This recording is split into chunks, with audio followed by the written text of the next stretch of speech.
Tonight we got a great guest. We got Justin Beltramo. Did I say that right? The last name? Yeah, yeah. Oh, The yeah, fantastic. a Okay, lot of people cool. say Beltramo. Yeah, it's Beltramo. This is your lucky day because now that you know Justin, you're 1 degree Yeah. from Mike Tyson. Awesome. Yep, yep. Yeah. Awesome. Yeah. Justin, I'm going to ask you, how did you get started in this business? Well, I've been a home grower so I'm 43 now. I've been a home grower probably in my 20s, just growing it at home, but back then highly illegal, you know, in California. Um, and then once it became legal medicinally, I still did it at home. I was a cook. So before the cannabis industry, I've been in the cannabis for 5 years. Before that, I was a cook for 25 years. Uh, it just, I just kept talking about it. Like, I want to do it. I want to do it. I want to do it. And then one day my wife just said, you know what? Either finish or get off the pot and just throw out a resume. I was like, oh, they won't want me. I'm just homegrown. They want all these degrees. They want all this education, this schooling and stuff. And for the first company that I applied for. And so she's like, just do it. So I applied to it and boom, within 2 weeks, changed careers. Started changing, making that. Started working for first company called Natura out there. Uh, that's where they taught me how to make clones. We were a cloning facility.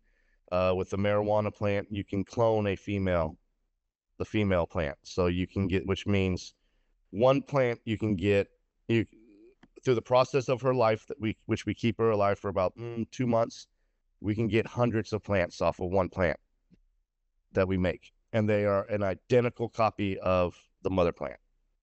So, but yeah, in a nutshell, that's it. I made the leap 5 years ago, put in a resume. I started at a lower entry. Now I'm at a very high high level in the business, and I'm the my current company is this little symbol right here called Northern Emeralds, based out of Humboldt, California. There's only two buildings of us up there in north. I call them the mothership, and then right down here in South Sacramento, which is where I work. And are the people that you work with, are they pretty cool or what? Oh, 100%. Especially at the place I'm at now. I will tell you this, that I have been at a few places, and the cannabis industry is very highly political. It's a very politics game. Uh, you have to be careful what company you get in because they will just hire anybody off the street and then they promote them. Their friends. They promote their friends, not based off of education and passion. It's more of who you kiss up to during lunch and all this stuff. But the crew I'm at right now with right now, I've been there for 2 years and we're family. There's uh there's 8 of us. There's only 8 of us that run that building, and we between the 8 of us we manage I'd say close to the building 10,000 plants at one time in our building of just of flower plants. The veg plants, that the baby ones, the veg that are going to be growing, there's probably about 10,000 of those in stock, ready to go as rotation, life cycle.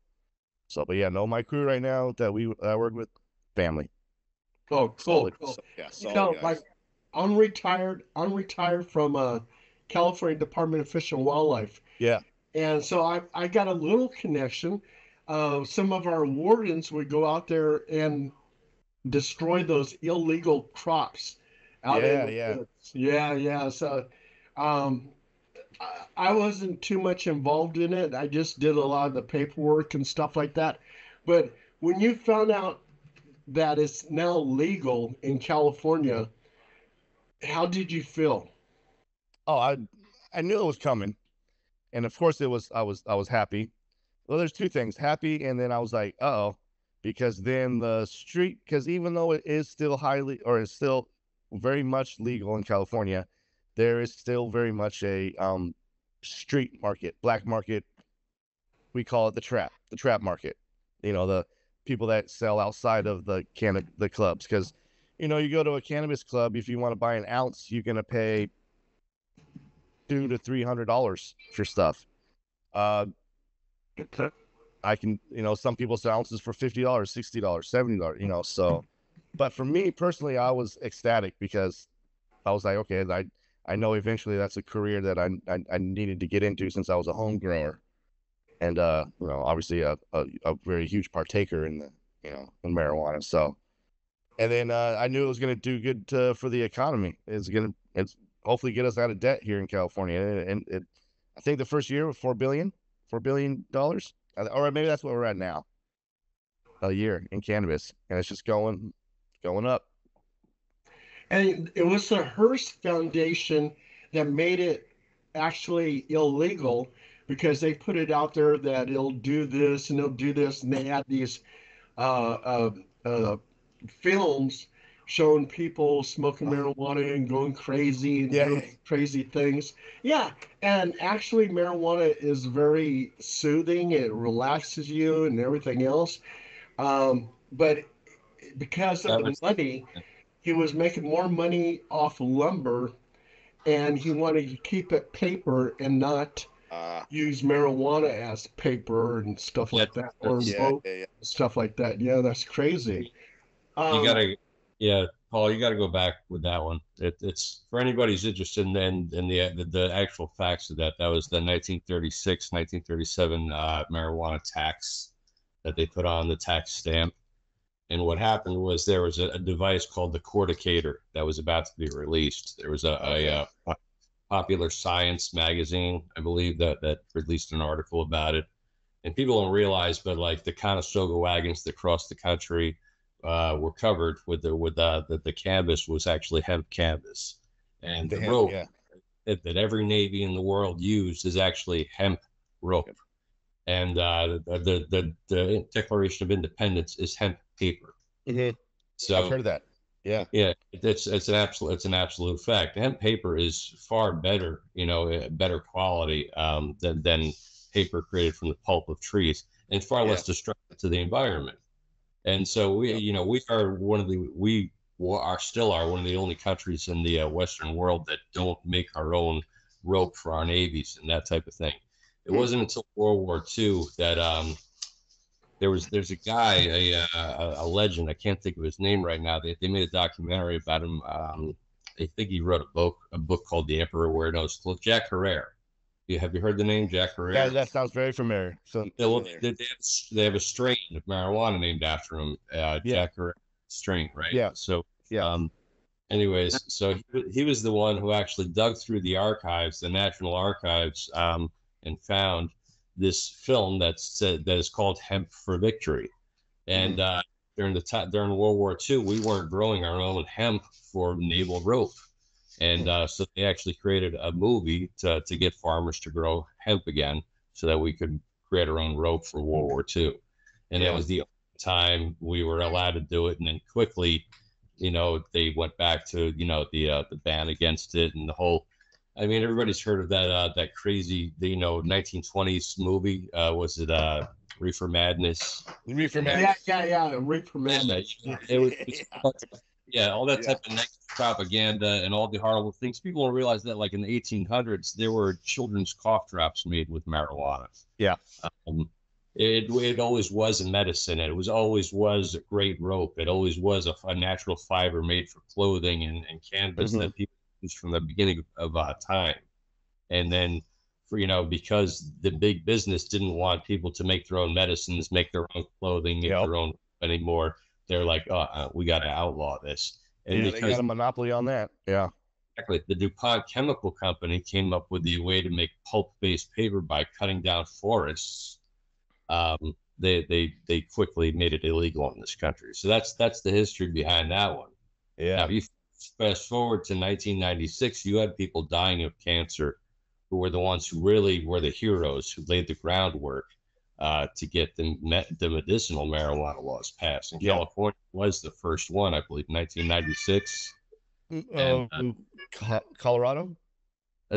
Colorado was the first one for recreational. Recreational. Okay. But 1996, California was the first one for medicinal marijuana, and I recall it was huge, and it was a lot of people dying in what are those facilities where you go and they just take care of you? What's the name of it? I'm having a brain fart. Hospice. Yeah, hospice care. Yeah, okay.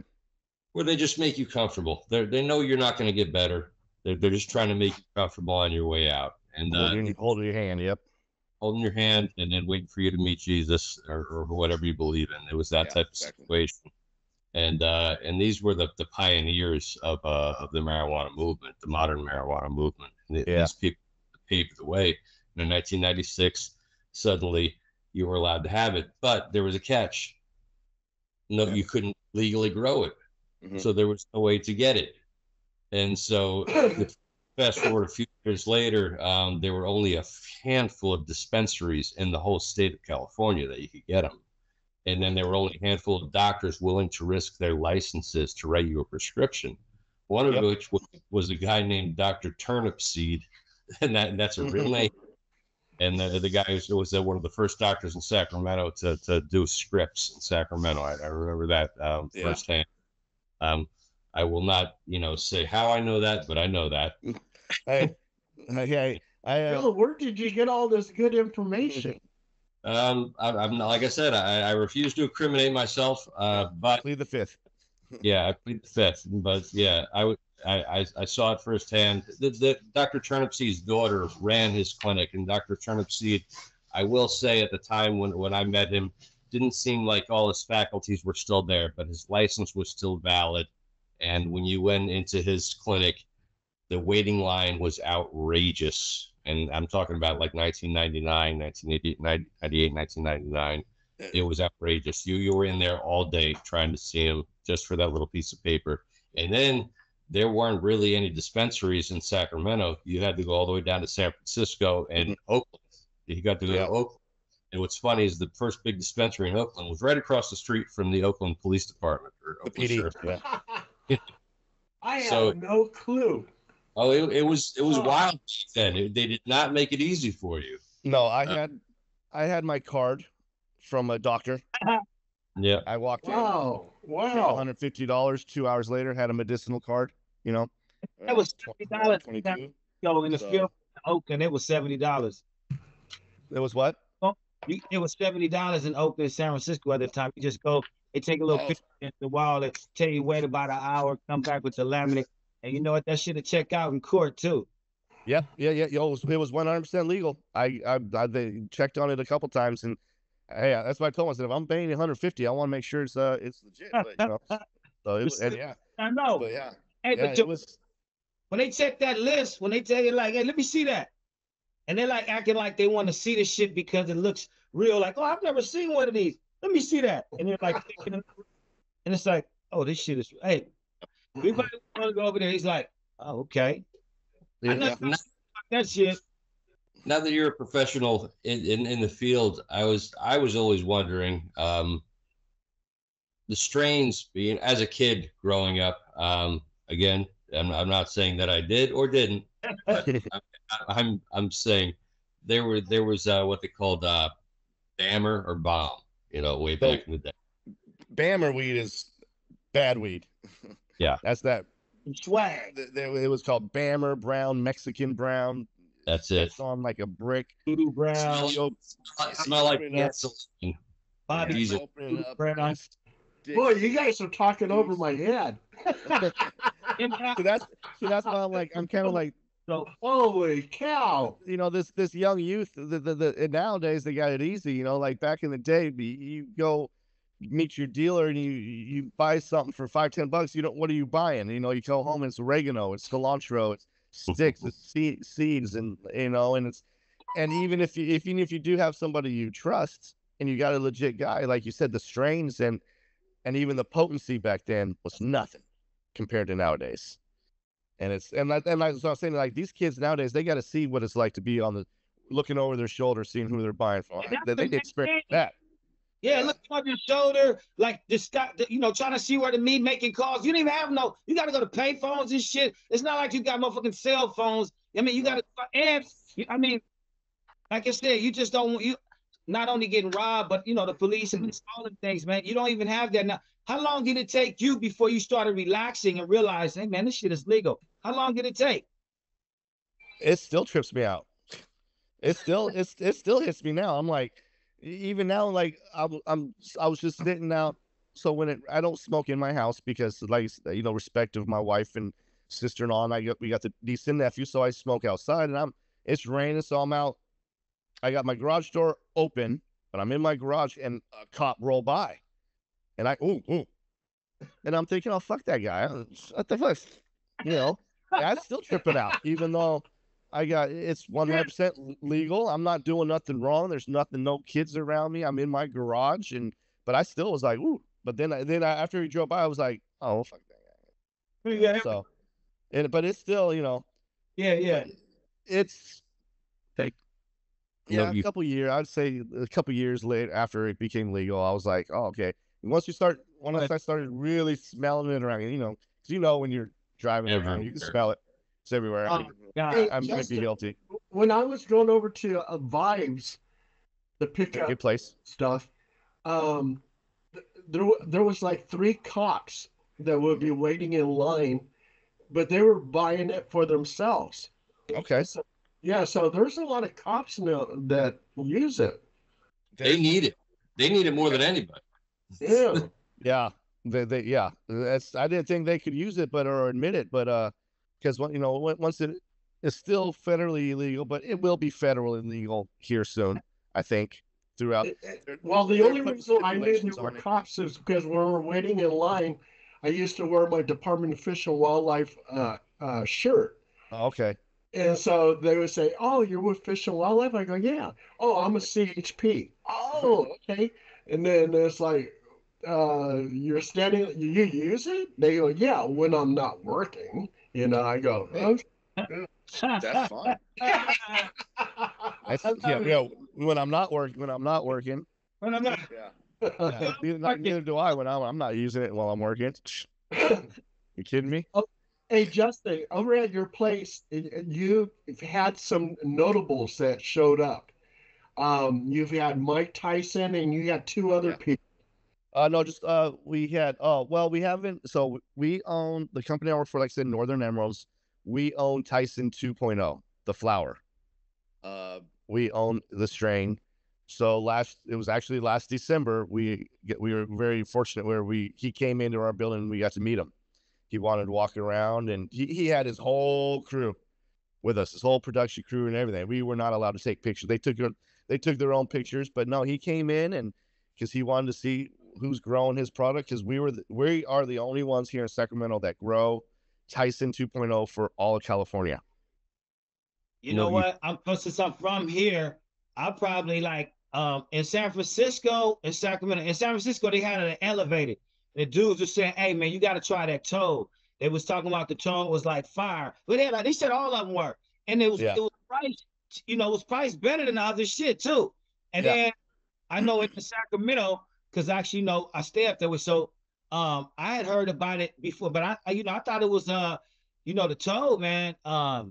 I don't know what's your strongest strain. And I know recently, didn't they start doing something funny with the percentages and all that, man? And I want to ask you about the quality control. Like if you're growing the shit yourself, whatever you're flushing with or whatever you're doing, like, is there a government standard and is it your standard? And do you have to sometimes put preservative and kind of shit in it? Like, how does that work out for the consumer? There is no government cap on it or anything like that for whatever for as what we put in it. We as a grower, you want to anything you add into it, you want it to be natural. Like I have been with some companies who have when it comes to the feeding, it's basic. It's just very high salts, very high nutrients, very high sulfur. Some companies will spray their plants with nutrients so it feeds in through like the leaves and photosynthesis, so it'll feed that way. But some companies, that's when you get iffy with the flower, because whatever you spray can affect the taste and get it in your product, and you don't want that in your product. But there are certain things that we used to be able to spray on plants and feed plants that are illegal in Sacramento County. For like, it's called like suff oil. It's an oil. It's a natural. It's made from like tree palms and stuff. You could, but for one little ingredient that's about this big, that's not on there, because it's okay for crop farming, veggies, and all that. But since cannabis isn't on that list yet, it's illegal. Okay. But it's totally 100% safe to use. So, and then additives. So that's what I like to do. I like to do outdoor, because in outdoor, I like outdoor, because outdoor, you put it, it gets everything from the earth. Everything is Mother Nature. The only thing I would do is pH the water, and then the last 2 months of the cycle, I add molasses in the water. Get that sweetening. Topsoil and chemtrails and shit and all that shit that keep coming down. What do you do for that? The soil? All that shit coming down, and because some farmers be feeding their families, doing a good job, and they come to find out some of that topsoil is fucking them up. See, as far as outdoor, that's been my personal. I don't do it I haven't done it on a large scale. So we all do it, where I'm at is all indoor. Okay. Yeah, it's all indoor, and we control so all that stuff, so it'll get the feed. We have the drippers in, it feeds it, and then like you just said, it flushes it all out. So we'll flush it out, so it gets all the stuff that's left over from yesterday or every other day they fed. It flushes it all out, all that stuff, so all the fresh new stuff comes in and feeds it all up. It's got a flush. You also got the shape of the plant. It's compared to food plants, Zadine. These things, they grow in 600-gallon containers outside, and so none of the ground is actually getting sunlight. It's the plant that's getting that sunlight, and that's really, there is no man-made light that is anything as good as the sun. No, not even close. I hear what you said about the outdoor. Yeah. I got a cool story for you guys, man. Like real quick, and playing in bands coming up when I was a kid. I remember it was this place called the Boom Room. It's the real Boom Room over in Fillmore, and they had like these bands, some alternative, some funk, some rap, whatever. So we at the club and we in the back, and somebody's passing a joint to all the musicians, right? You know how that was, right? Okay. They been in the back, they passing a joint or whatever, and this is before it really was legal. All right, it was right around the time medicinal, whatever. But anyway, it was a guy that played the bass. He was real quiet, and he was sitting there, and they passed him this roach that was like microscopic. But he didn't complain. He just went, he did that. And I said, man, he's like a no problem type dude. And so I checked out the band, and then later on, we ended up playing together. And so we always were cool. And I remember one night at practice, Field, he didn't have a ride home. And they were like, I said, well, I'm going that way. And so he lived like near the bridge. I'll just say that. So when it was time to go, they were like, anybody said, I said, well, anybody got any weed or anybody got anything like that? And he said, oh, man, Phil's the man like that. And I go, Phil, like, and he never said anything, right? I said, what do you mean? He said, oh, you'll see, right? And so when I took him to the crib at that time, this is like so many years ago anyway. So, but when I took him to his house, man, he had that whole thing, the vat, the grow room, the veg room, the everything, and he didn't have no electric considerations because of the place where it was at. So, and he was doing something called hash plant, Williams Wonderweed at the time. Okay, hash plant, yeah. Yeah, that's what he was doing, and he kept doing that. But what happened was he was doing that for a while, and he met this girl, and they both played the band together, made happy music, right? But she said, let's move. So they moved, and with the place where they moved to, they didn't play that time. Even you see one plant, they calling somebody on you. So once they saw that one, and he had already given it all up, and he said, well, I'm just do something for personal. Man, and he got caught up behind one thing, so they came to the house based on one plant.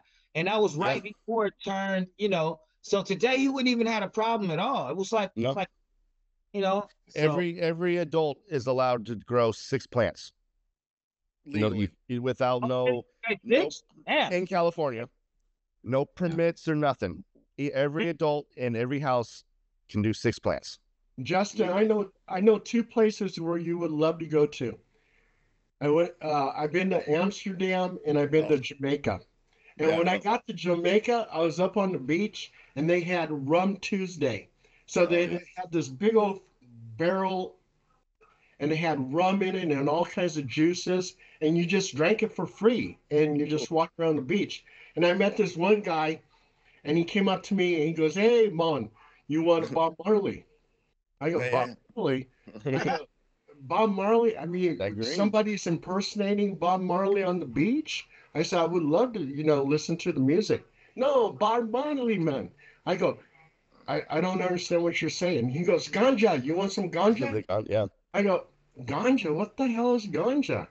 He goes, "The weed, man, weed." And then he shows it to me. I go, "Oh, I don't do that." He goes, "Why you in Jamaica, man?" That's a religion over there. From the Rastafarians. That's their religion. That's the being in Jamaica. My son took me to Jamaica, and I wasn't smoking weed at that time.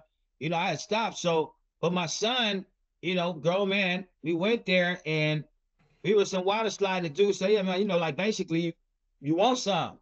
Yeah. And I told my son, man, if you fuck around here, like you get left off in port, they leave you here. I mean, so I don't want to ruin your vacation. But he was like, okay, well, but the dude said he had some. The thing of it was in a brown paper bag, like how they used to do it before. It wasn't weighed out of nothing. He just eyed it, and it didn't look like much. And, and my son said, well, and I said, man, you know what? You got to see what it's like first before you say. Yeah. He got it lit, but he tried it, and she said that shit was fire. Yeah, it's that's there's a lot of people now that it's legal, and now that the United States is getting it going. The rumors are, oh, you got to try the Jamaican weed. That's the best. I can tell you hands down, 100%. Put anything on it that there's no better weed in the world than what is grown in California. Oh, California, man. I guarantee you, right? Hands down. Hey, but Justin, how about like Amsterdam? I mean, okay, when I was walking down the street of Amsterdam, they were blasting the song "Rock the Cosmo." People were dancing in the street and everything. Oh, I would love to go. And then they were like passing joints, and they were passing it to me, and I'm going, no. And then they go, "What? Why are you in Amsterdam?" Just like that guy was asking me why I was in Jamaica. It's like, yeah, I'm just there for the fun of it, man. There's two reasons for Amsterdam. You got the red light or you got weed. I mean, but yeah, no, I would love to go there. That was another place that years ago my daughter called me up, or I called her. I said, "Where you at this weekend?" Because she's like, "Oh, I'm on a layover in Amsterdam." She's like, "I got you a couple T-shirts." I was like, and I'm over here sweating my ass off working. She's she Amsterdam one day, Germany one day, and that's the funny thing is I told her, I said, when I come visit you in London, you got to be careful because you get caught with one seed, you're done. Oh, and then in Germany, they're more into hash. You got black opium hash, you got blonde Lebanese, you got tripping red. Yeah, I mean, it was. They call it sheet. When you go over there, when I was in France, I got over there and said, "You want some sheet?" I said, "No, I don't want no sheet." They kept asking me, they were talking about hashish, of course, but the way they said it, yeah. But yeah, you're right. And over there in Europe, it's what like you got to be careful. My brother's over there. One lives in Italy and one is in Annecy, and they just drink like little wine and stuff. They don't even think about like. Well, yeah, it's in certain places over there in Europe. It's not their get down over there. Not yet. It will be. So, because I'll tell you what though, what's coming next is psilocybin, mushrooms. That's it's already starting to, in the microdoses. It's decriminalized in I know that is in Colorado because they're finding all the benefits for that for PTSD and all that stuff. I can see that way more popular over in Europe, especially in Amsterdam than Hey, Justin, when you met Mike Tyson, is he a Yeah. cool dude? 100%. He's Yeah. oh god, he was. I mean, of course, he was loaded off of his own product because he has the flour. Yeah, he's got the flour, and then he has another company makes his gummies because we don't. My Northern Emeralds, we are straight flour. We don't do any of the gummies or the wax or the any of the extracts. So he has another company makes his gummies, and then but other than that, yeah, he was, No, seeing him on watching him grow up, just destroying people, and then meeting him in person I realized, I was like, shit, he's only about 5'6", 5'7". And he's not that big, right? But he's dense. Oh, He's not, he's a yeah. tank. He's a tank. Oh, Yeah, man. Zandine met him too, and Yeah. Zandine bumped his shoulder. Oh That- yeah, that worked yeah. out. He grabbed my That shoulder worked like this out. one time. It felt like a vice grip. Man, he Justin, he was cool as shit. no, Yeah. And I want to ask you, man, about. And I want to go back to Tyson for a sec, but I want to ask yeah. before I forget. no, When you like in the old days, if you go to a dispensary and the grower says, "Hey, look, man, I want to lay like a couple of lbs on you, a couple of pounds or whatever," and Yeah. you like you whatever the grower gets a return on that, but like they sometimes they keep it too long, like it's on consignment, like it gets old, then they can't move it, all these weird things that happen. And what happened where they cleared all that up? How do you get around all that? How do growers get around that type of crazy little cycle? It's as far as like all the excess, like all the older. Yeah. Give them too much product up. So I was saying, well, that problem isn't really an issue for us because like once our stuff hits the stores, we're out. It gets out. It's sold. We, like I said, it's us and the one place up in Humboldt. I call them the mothership. That for Northern Emeralds, we for all of California. Once our stuff hits the stores, it's gone. And my company, we don't sell anything, which is it's kind of weird. We don't sell anything over more than an 8. So you can only buy 8s of our product. Yeah, which is so that I think that helps by having it just you ain't gonna have no stock. Yeah, you can't. I roll an 1/8 in one bucket in one blunt. So I mean, it's like today I think I've already smoked half an ounce, and it's in let me see, in my day I was just waking up. But no, I know I've been up since about 5 o'clock. I'm an early guy, but yeah, No, we sell 8s, and I think it's when the people they sell too much, like you said, pounds in bulk. Yeah. They have that excess, and hopefully what they're supposed to do to it is that's what they turn the pre-rolls into, the older weed. Like that's why pre-rolls from dispensaries can be iffy because sometimes it's a lot of the shake, and it's not the actual flour that's broken up. It's the shake from the, when you empty a bag, it's all your loose stuff. It's all your crumbs. It's older stuff. It's older stuff that's ground up. So that's that's a lot of places are using it for that. no, why do certain strains disappear? I always wondered that. You don't see the same thing that you saw, 10 years ago, 5 years ago. That's something really good, That's what I'm saying. Yeah, because you don't see it. It is very hard to find any OG strains around that are true OGs. I mean, because when you get if you're a partaker and you're a smoker, and if you smoking the OG strains from back in the day, and then you smoke one now, you're like that ain't. That's not an OG strain, but because it gets, since so many years of it being illegal and people at home breeding that thought they knew how to breed genetics, bred it wrong and bred those genetics out of it. So it just got diluted because they didn't keep the strains true. And then a lot of people will grow one strain, but name it 2 different things just because some people might not like the name. Our number 1 strain that we're known for is Titan OG. So it's called Titan OG. That's what put Northern Emeralds on the map years ago. That's what got them in the ball game. Since then we have many strains, but some people might just only grow one big plant. But some people might not like the name of Titan OG. They might like. So we have another strain. Let me throw it out there. peanut butter and Jane.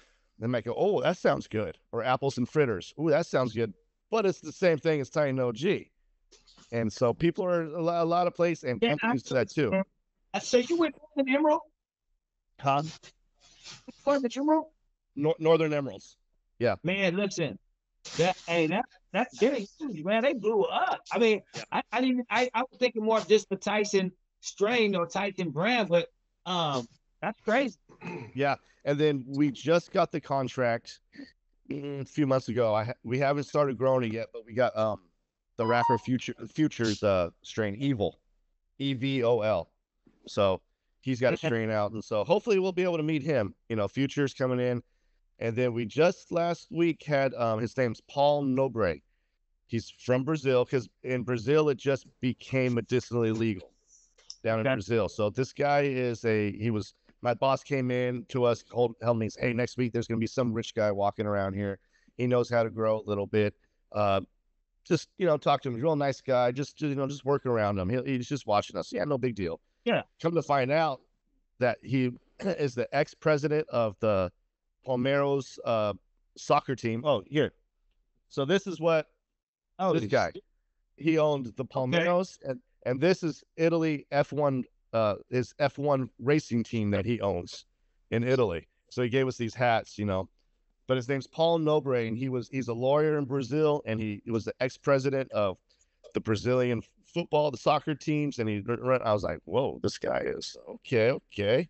So that's our second big guy that we got aiming. And I was like, okay, that's our backup, because if we need money in the future, that's because I looked him up. On your lot, man. Hey, do you think you can bust into that rosin market and get 710, get their monopoly off of it, give a cheaper price for rosin and still do good rosin? I think they could. Like I said, my company doesn't do that. We don't, which I really wish we would. I really wish we would get into the extracts and the rosin and the wax. That's something that I think I'm gonna start dabbling with at home. Well, once I get my own guys, where I live is a little chaotic. It's got some sister-in-laws here. I got a bougie wife and a couple the niece and nephew. I don't want it to be around them. I need my own space, and so. But I'm gonna dabble into that. Yeah. Hey, Justin, also too had a rapper that came to your place. That was Future. Yeah, his name's Future. Oh, okay, okay. Yeah, his name's Future. I think that deal's still going on. That's, like I said, it's been a couple months, and there's been a lot been going on in a couple months with the company. But it's called Evil, so EVOL. That's his name, his strain name. Then, like I said, the Tyson. The cool thing I was gonna say is the Tyson gummies. They're in the shape of an ear with a bite taken out. The gummies that he sells, and they're pretty good too. I don't do too many of that. I'm a straight flower guy, but when you're given a couple bags for free, you're gonna try them. So. I got a question about a really old strain, one in particular, and it had the most distinct smell of any strain I've ever smelled in my life, and that is sour diesel. Why doesn't anything ever smell like that anymore? Like I said, it's because a lot of people didn't realize what they had, and then they would name it something else. They might have had sour diesel. They're like, oh, well, that person doesn't like sour. Some people don't like sour diesel because as a part, sour diesel is very harsh. When you're smoking diesel, it's a harsh, it's a copper. Some people don't like that. Just like with alcohol, some people don't want with wine. They don't want a fruity. They want a more oaky. The sour diesel, I think with that is they bred it and they just changed the names, and then it got lost down the road.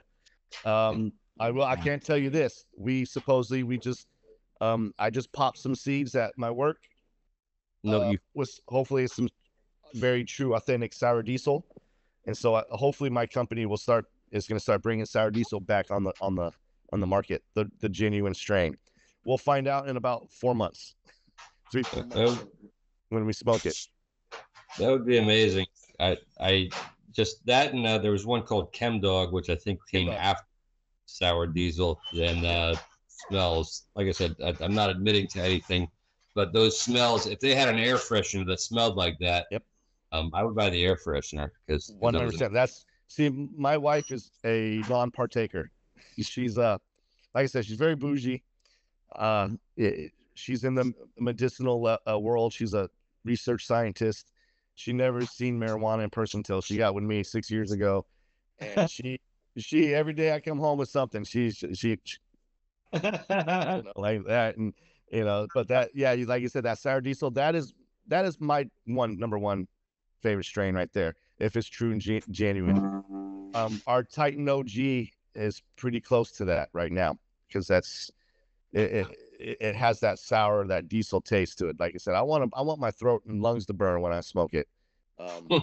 We at my company we do a lot of strains with the runts. Runts is in right now. The runts flavor. Everybody, but nowadays it's kind of full circle. Everybody wants purple again. They want purple They meat. never seen anything, huh? Huh? Back the growers always said you think you want purple? Do you know what that means? And by the way, Matt Nuska, that name is just I forgot. I don't know anything about that. I used to like that name, Matt Nuska.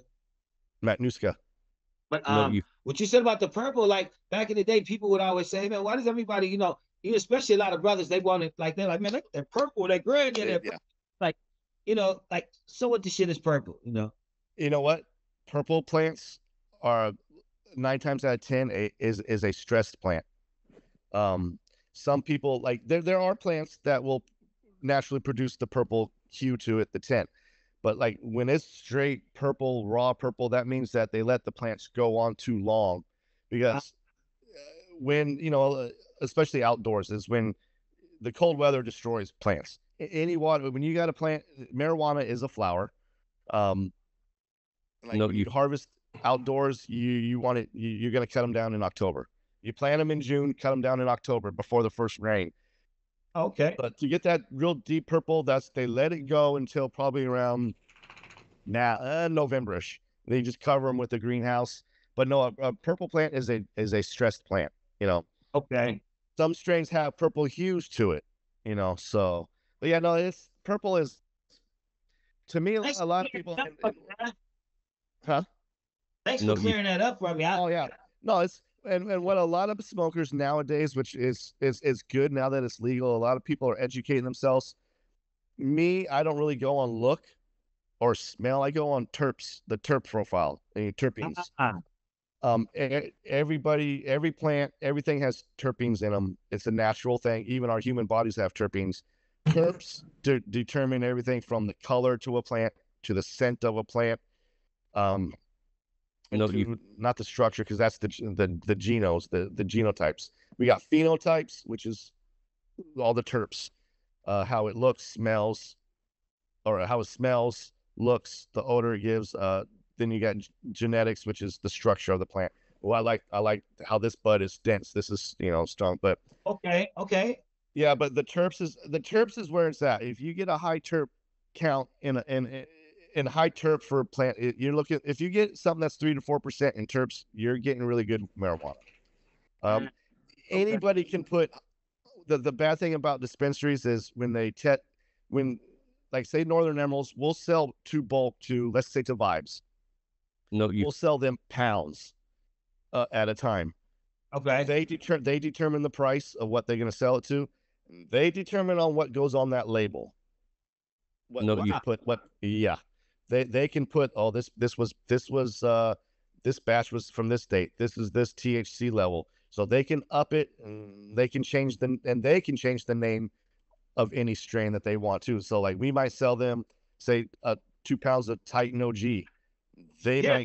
They might name it Vibes OG or something like that. There's Uh, no trademark on the name. okay. So yeah, that's where a lot of the strains get lost. Okay. Damn, Yeah, that's cool. That's a cold game. it is. And like and retail, like, companies to, it's only 16, I'd say an eighth.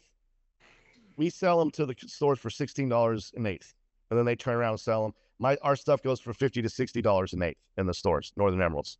So they're making what, no, you 200% profit, almost 300% profit. This is the first time, I mean, I'm not gonna, I mean, people, whoever watches the show, but that's, I mean, I'm sure it's, it's the price breakdown and the fees. Yeah. You gotta make something, but wow, that is a lot. Yeah. That is markup. And that's why that's why I said that there is still that street market. There's that, I know a lot of people, like, Yeah. I haven't walked in. Well, I mean, I went to a dispensary last week, but like I said, if I go to a dispensary, I'm buying gummies. I'm buying, like, my wife likes CBN. She Yeah. likes, which is the, now they're because there's CBD, THC, now there's CBN that we're finding in marijuana. And CBN it has none of the psychoactives in it. It's strictly, that's what will knock your ass out. It'll put you to sleep. Yeah. Now I noticed if a weed has, say, 29% and it has 0.8 or 0.08, Yeah. and you have one that's like 29 and it's 0.05 or close, but it's still more sedative, more knock you out, and they almost have the same profile. How do you choose? How do you tell a person to choose between those if they're trying to sleep and they got two strands that say the same shit almost? That's the thing is, I always say that everybody's different. Everybody reacts different to something. What Okay. might work for me might not work for you. Okay. No, Like, like, I don't really get sleepy off of marijuana. I don't. I mean, maybe it's because I smoke too much, but I mean, I get the munchies. Now that is 100%. Yeah. That is one thing. See, I'm gonna try to get. I'm gonna try to make a strain where you don't make munchies or get munchies off it and then make a lot of money.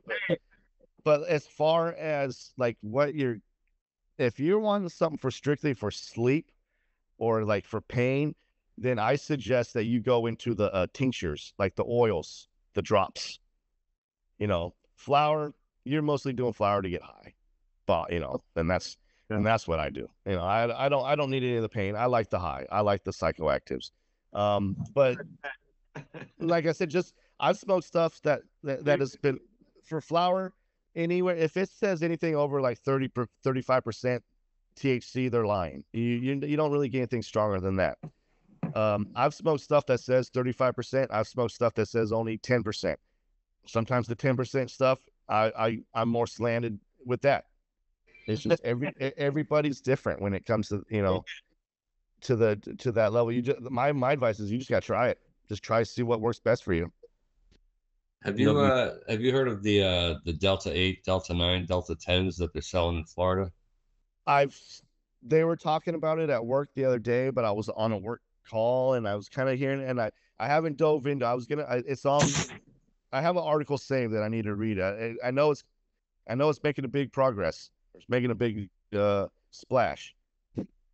No, Yeah, it's the only like legal to everybody in Florida, but because they have medicinal in Florida, but everybody can buy the Delta 8, Delta 9, Delta 10.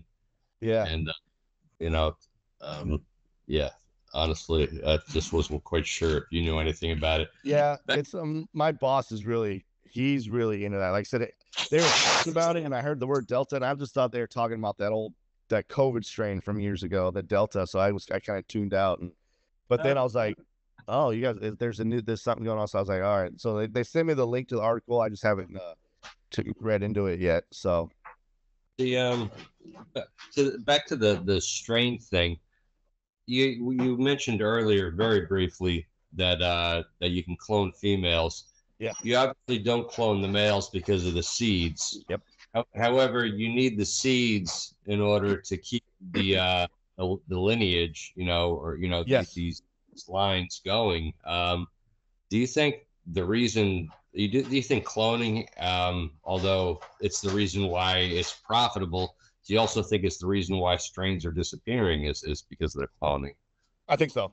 Yeah, because like I said, I mean, you can keep like we have. I'm trying to think about how we like when stock. So like, let's say we make a plant comes in, our female, say a Titan OG. I'm just gonna go back to that one. We got one plant of that. We keep her for 2 months. We grow her a special way. We cut off of her. We can get hundreds of plants off of that. So, and it's like you said. So keep that one. We'll make cuts enough for what we need to grow in a room, and then we'll make 5 more for us to cut off of to replace that mother one, because you can't take too many cuts off of one plant, too many plants, it will affect the quality. And a lot of people are getting away from the seed poppings and the plant breeding because of the clones. Because like you said, it's so easy. Because like in the game, it's all about money, right? In this game, so if you want to pop from a seed, you're gonna in order to pop it from the seed and have it product shelf ready in a jar, you're looking at 5-6 months. If you do a clone, you're looking at 3 months, 3 to 4 months.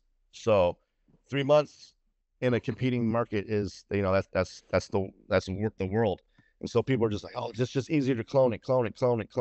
And so they just keep it repetitive instead of trying the researching and the breeding. That's what I'm starting to dive into, is the plant breeding, where I'm taking this strain and this strain. I like the genetic, I like the way this plant looks, the genetics on this one, but I like the phenotypes on this one. So let's try this.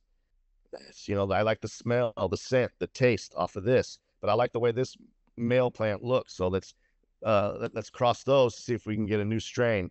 Then you can also reverse the plants, make a female into a male, make a male into a female at an early stage. It's all about the lighting and the environment in the room. A lot of people don't realize that if you take an apple, for example, and you plant that apple in the ground, and the fruit that it is going to grow is probably going to be awful. Yeah. You can't just do that with things like apples.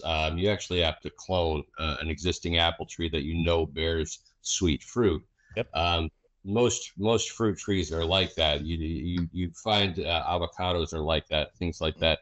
You have to take it from a clone, and it took, you know, God knows how many thousands or hundreds of thousands of trees for them to find that one good tree and then clone it.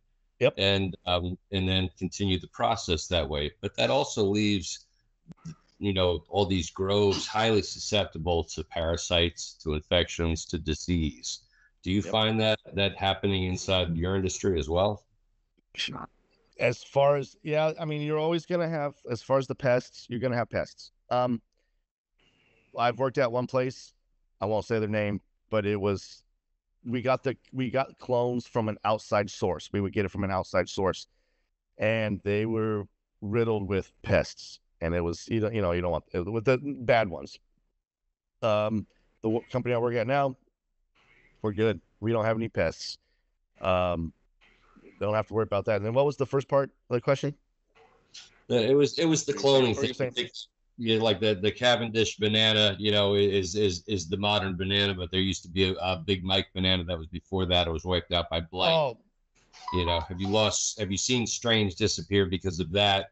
Have you witnessed other companies lose entire, you know, crops or strains because of this? Yeah, no, okay, that's like I say, in order to get that one strain, like you said, to get one strain that went, like if it's a new strain is in the stores, and they're like, and people say, oh, it's new, it's like you said, trust me, it's not, it's taken 2 years of, let's try this, let's try that, let's try this, let's try that, and so it got lost. Making the new strains, and when you're cloning, it's very tricky. That's what I do. My main job is the cloning.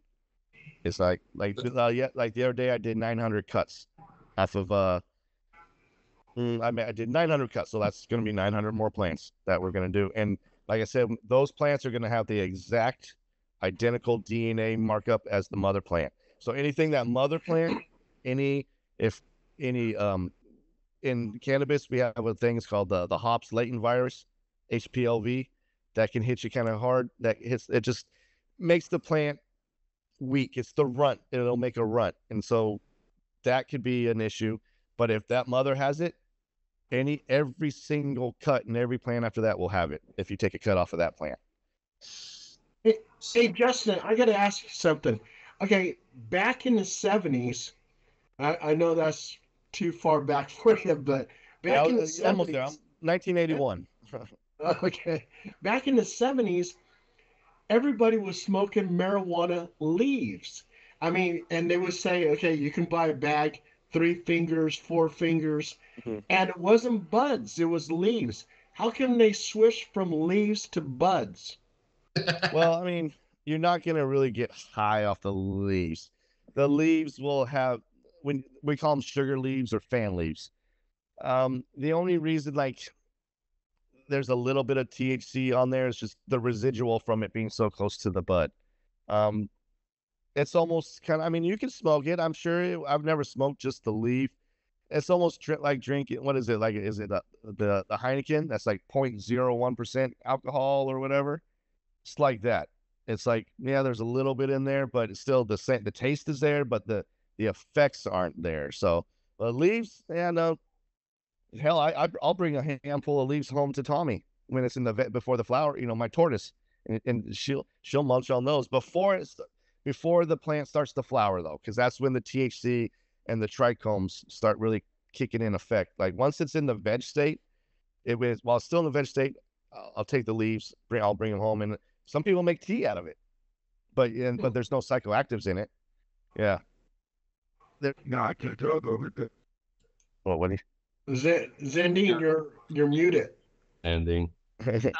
I'll tell you, Justin, what you said about the tea. And also I want to ask you, is it like the record industry, like to break in this industry and be successful?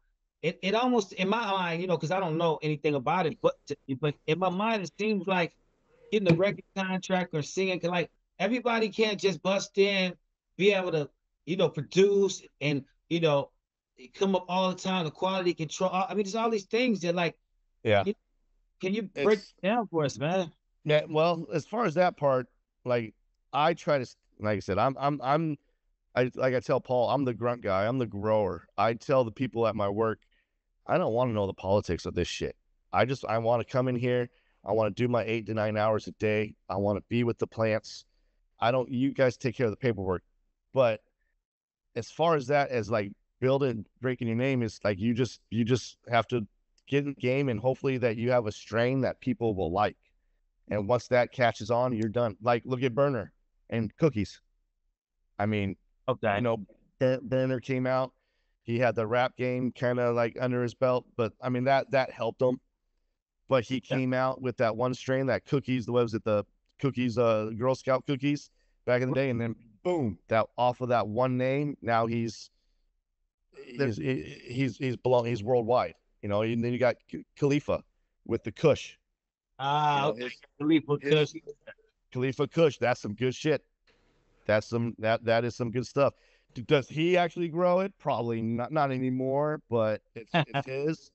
But Yeah. like, once that got him in the door, it's you gotta have a gimmick to get your foot in the door. You gotta, Okay. like I said, you gotta know the people, and you gotta have the money to get in. But like I said, once you get that strain, boom, it takes off. Then you can just kind of go from there. Just like in a restaurant, a lot of restaurants fail within the first year.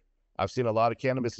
There's a lot of cannabis places there, and here in Sacramento, just 3 of them shut down this last year because they weren't whole, and High Times bought them out, and they still shut down. They were still High Times isn't as reputable anymore as it used to be. There was a place here that my buddy worked at. High Times bought them out, and they're, like you said, they're a big name. Everybody knows High Times. They got a magazine, but they bought them out, and they couldn't even keep the doors open because the quality and what they were producing wasn't there. So people will buy it. And when people go to dispensaries, I mean, I think the main thing they look at is price too. You got some people like, what is it? That Gary Payton, $80 for an eighth. No way. I mean, $80, an eighth back in the day was $10. That's all branding, huh? That's all hype. That's nothing about quality, right? Nothing. Right? No. I mean, if it's a true Gary Payton strain, it's good. But I'm not paying $80 for that when I could pay 20, 25 for. They probably for like 40, I think, for these guys. Yeah, like I said, my company, I think is, I smoke it because I get it for free, but it's $50-$60 an eighth. Like I said, I haven't paid for flower in 5 years. Since I started in the industry, I don't pay for. God, that's beautiful. That's beautiful. I just, like I said, I'll go to the dispensaries and get gummies and get the stuff for the CBN, but yeah, if you want to stay afloat, you need to get a good strain. You got to market it. You got to keep it true. Like we were saying, like Phil and I were saying, you got to keep it true to Oh, if you're gonna name it OG, it better be OG. If it has the word sour or diesel in it, it better have those qualities in it, you know. And then people are naming something sour diesel, and then they get it home and they're paying all this money for it and go smoking it, and they're like, oh, that was shit. Like, what's this shit, man? Exactly. It was like that was brown. That's Bammer. That's that Bammer weed. Who makes up all those names for all the different type of marijuana? Like I said, Titan OG it was by the guy who created it. Our Northern Animals he's the vice president of cultivation. This guy, I don't want to say his name out here. I don't know how you feel, but he, in my opinion, the owner of Northern Emeralds, his name is Cody, and then his right hand man, Alex, they're geniuses. Him and his wife created Titan OG in their living room, and that's what they named it from day one. So the owner said, "Look, we're friends. I want to open up a business. I would like to buy Titan OG from you. I would like to buy this strain. I want you to work with me. Titan OG is exclusively with us." Okay, boom. So they named it, and then whoever the plant breeding guy is usually comes up with the names. You know, like they around my work they have we nickname stuff. Like there's one plant called the Justin Express. You know, that they named it. Nobody really, it was in R&D. So like where you're saying is like all the strains that we try, those are R&D, research and development. We might have Titan OG1, Titan OG2, 3, 4, 5, 6. Those are all the different phenotypes of the different crossings that we do. And then they'll say, oh, 1 was okay, but it tested low.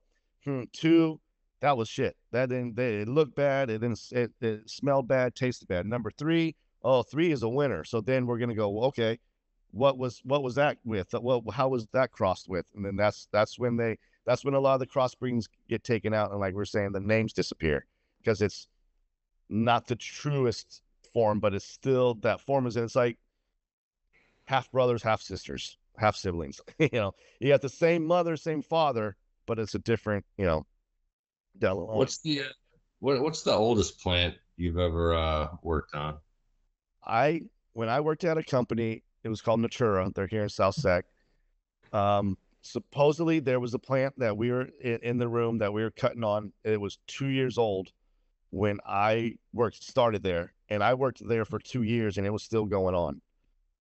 So we were cutting off the plant looked raggedy, but it was producing plants and clones. That company, we never took plants to flower.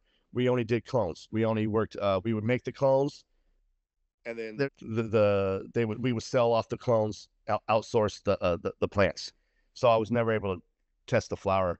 That company, we would have to do, when I worked for Natura, we would have to do 7,000 cuts a day of 120. Yeah, 120,000 cuts a month was our quota, and I was the supervisor of that. So, have you ever heard of, you're familiar with grafting for like fruit trees? No. Okay, so like the grafting, you can take a piece of an apple tree and actually tie it to yeah, tree and have 2 different types of fruit coming off the same tree. A good example of that is that if you go into any of the walnut groves in California and you look at them about 3 feet up, you'll notice there's a difference between the bark.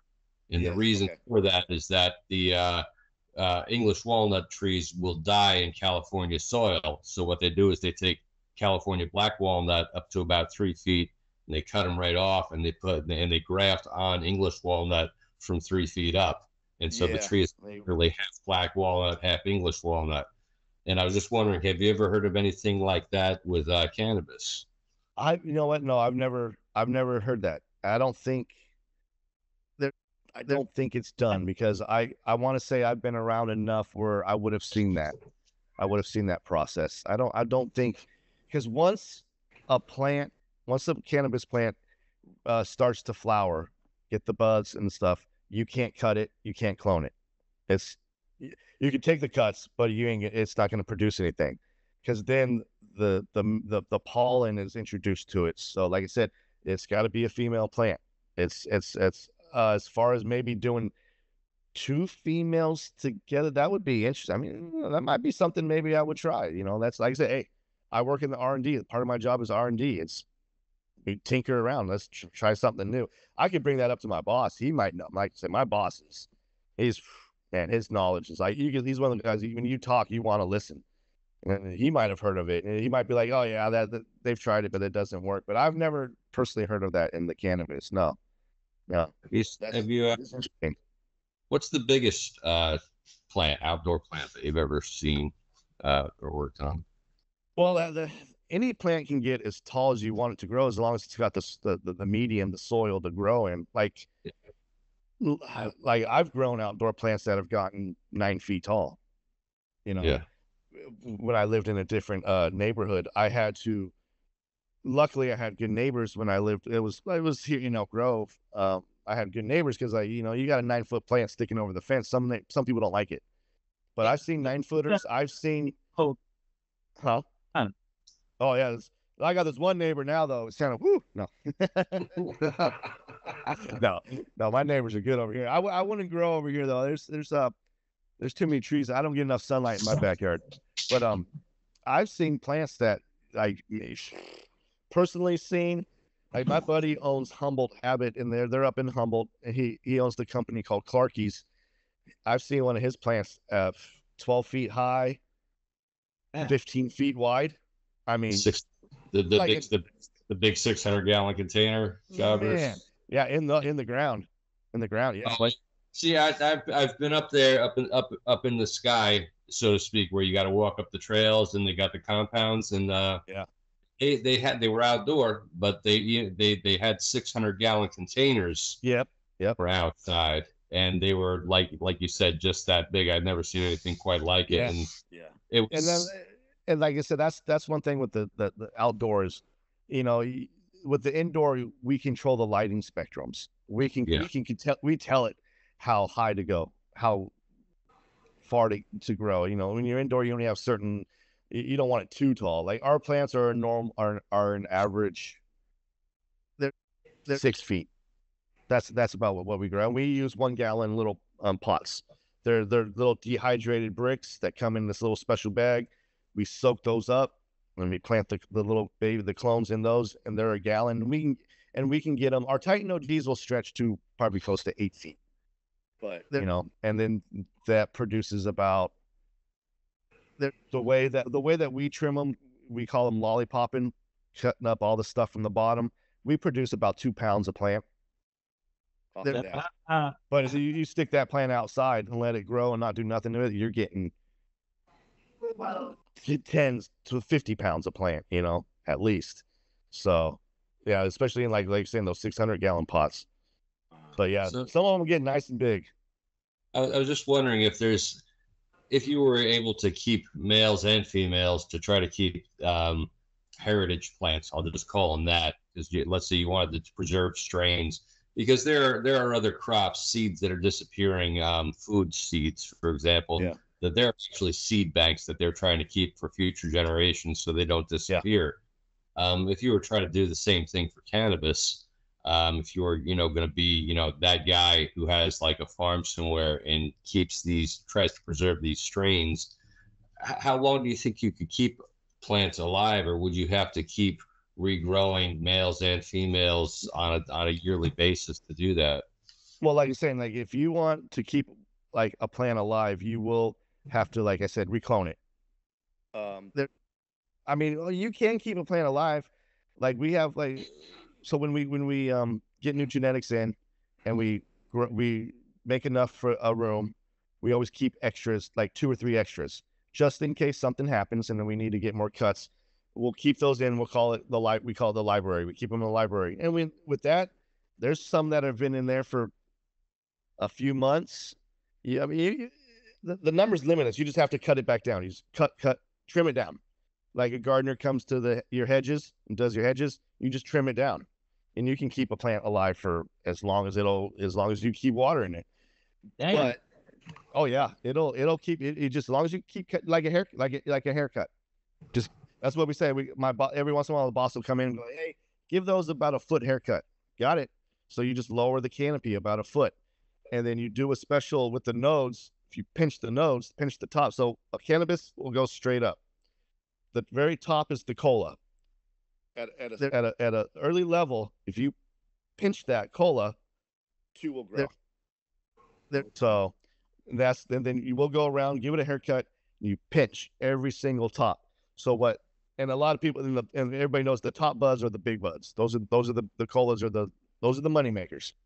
So a plant that starts off with one top, by the time that I'm done with it and it goes into a room, it'll have probably about 16 tops. Wow. Yeah. And then we keep that one in the library, like I said, give it a haircut.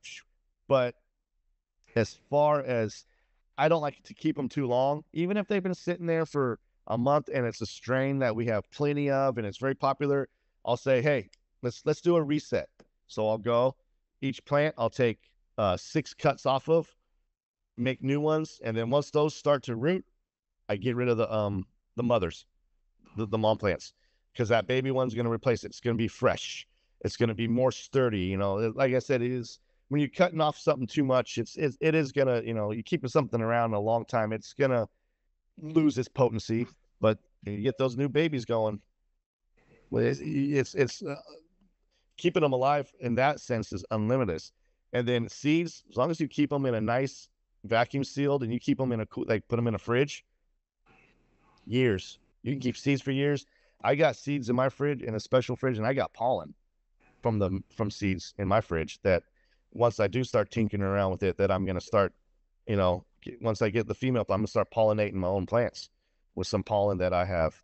So, but yeah, years. You can keep a plant for years. Like I said, that one was 4 years supposedly. You know, do you always have a green thumb? I mean, it was just from the time you were. Where did you get that? I think so. Like not as.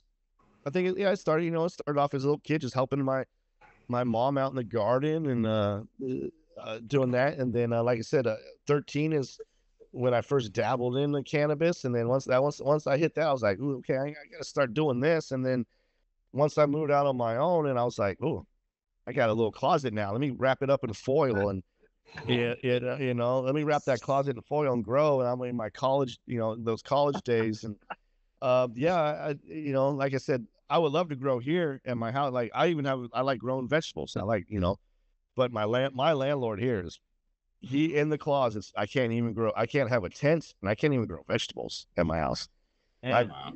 Yeah, so that's why I'm like, well, at least I can get my green thumb fixed at work. You know, I go to work, but you know, and a lot of people. Side note, a lot of people in the cannabis industry are coming from a crop farming background with vegetables and vegetables, fruits, and all that stuff because it's hand in hand. You know, yeah. Technically, legally, on a resume, I could put that I am a crop farmer in the state of California. Because I'm growing crops. Because like when we cut down, on Monday we're cutting down a room. It's got 900 plants in it. I mean that sounds like a crop to me. So we're gonna cut that down, harvest it, because that product is ready to go. We'll hopefully get about close to 2,000 pounds off of that one room. Damn. Yeah, and then that's on Monday, and then Tuesday morning it'll be all reset with babies. It'll all have babies in there, or not babies, but teenagers, because we grow them in the veg for a little bit because the environment in the veg room is, you know, like I said, and then working in the veg room is very hot. So it's a very hot environment. So that's wow. Yeah. Oh yeah. The babies need they need the humidity. It's in the veg room. It's 83 degrees and 87% humidity at 100% of the time. Yeah, you walk in like I walk in the other morning, it's storming. You walk in that room, boom, you're sweating. You're done. That was another funny story. Is like Mike Tyson, he walked in the room and he said, oh, shit, it's hot in here. You know, he called his wife in. She had her hair flat, you know, flat iron. She walked in, she said, oh shit, no. Shit. And she walked out. and that's when I got him to laugh. I said, yeah, I said my wife's the same way. I said, yeah, would fuck my wife's hair up too. And he started laughing, you know. So but the thing with cannabis is they say the younger, the hotter, the older, the colder. The younger the plants, the hotter the room. The older the plants, the colder the room. Because by the time because I think you're trying to mimic the outdoors. When you plant them, it's summertime, hot outside. When we cut them down in a plant's life cycle, when the weather starts getting cold, that's when they're ready. So that's when we cut them down. That makes perfect sense. Yeah, Awesome. younger, yeah. The colder, like because I saw like the baby room that we just loaded is probably 85, 83 degrees, got about 70% humidity for the like I said, the teenagers. But the room that we're getting ready to cut down on Monday, it's probably about 70 degrees in there and 40% humidity. Nothing. It's cold. You walk in, you're like, "Ooh, sheep." It's cold because it's ready to go. And once that cold weather hits, it signals the plants and it starts to harden up the buds, and then it really forms those trichomes, and that's when the THC comes in. Yeah. Interesting. Yeah. It's a lot of people don't realize, this now that it's legal, that I was saying they're starting to learn the business, but it's more than just watering a plant, taking care of these, especially indoor. Outdoor, yeah, it kind of is that way because, like I said, it gets everything from the soil. But when you're working indoors, yeah, it's a lot more than watering. Even the watering has to be pH'd. You got to watch the salts, the EC, the electro currency in the salt. We take readings every day. We even measure and collect the data of the runoff of all the water of the feed that went in and the stuff that went out. We even measure measure that. Yeah, we're like, oh, that EC is high. We gotta adjust this. So, but and a lot of places are running high ECs now, a lot of high salt content. So that I think is another plus for strains nowadays, like more potent, more strong. They're starting to realize a higher salt might be the trick. Justin, it sounds so complicated. If I wanted to open up a shop to sell marijuana, how would I go about that? I mean, where do you get your Oh, geez, license? that part I don't know. I do know you would need a lot of money in the bank for them to even consider you even wanting to start one. But I think as long as you just as long as you Google how to contact the right sources and you got to get through all that paperwork, as long as you're legit and you don't, well, I say don't have a record, but I know a lot of people in the industry a lot of people in the industry have a lot of records in the past from like marijuana offenses, and a lot of people don't trip off that. The cannabis industry says, "Oh, we don't hire felons. We don't hire. You need to have this." No, you know how many felons? You know how many people that I have worked with that have what's it called? Transporting, transporting across state line. Words flipping, my head, but yeah. They're like, "Oh yeah, I've done years for transporting marijuana over state lines," but I'm like, "But you're my boss now," so they don't. But as far as opening one up, I think as long as you got the money to do it and you can get through all that red tape, and the city allows you to do it, you can do it. Well, a couple of years ago, they were making it very difficult to open new dispensaries. I think they had a limit in Sacramento of like 9, and then there was an investigation that happened. I've been gone for about 4 years, so Okay. I don't know what happened after they made it, recreational. Is it wide open again now, or what? I'll tell you what, it must be, because just on my way to work, I can tell you I pass 3 colas within a mile radius. The cola store. Yeah. I passed 3 of those on my way to work, and then around the corner from me, where I work, it's the industrial, and there's a lot of grow facilities, and there's a lot of like I said, I'm in South Sacramento. I work over by the dump, the SPCA, if you guys know where that area is at. Yeah. Just in that area, just in that area alone, like I said, within a mile or 2 radius, there's probably 8 or 9 dispensaries in there, and there's probably about 7 grow facilities in that area. Over there, yeah, symbolic. It's a few over there, huh? Yeah, there's Colas. Colas has got the South Sac game locked down. There's Colas, there's Vibes, and like I'm thinking of Sacramento. There's Main Stage. There's Ohana Company. Main Stage is a good company. They're good. I think they sell their stuff. They started. You know what? That's Chip. They probably you probably the few because they started. They started out with everybody's, but they got their own thing. They did. They have their own growers, right?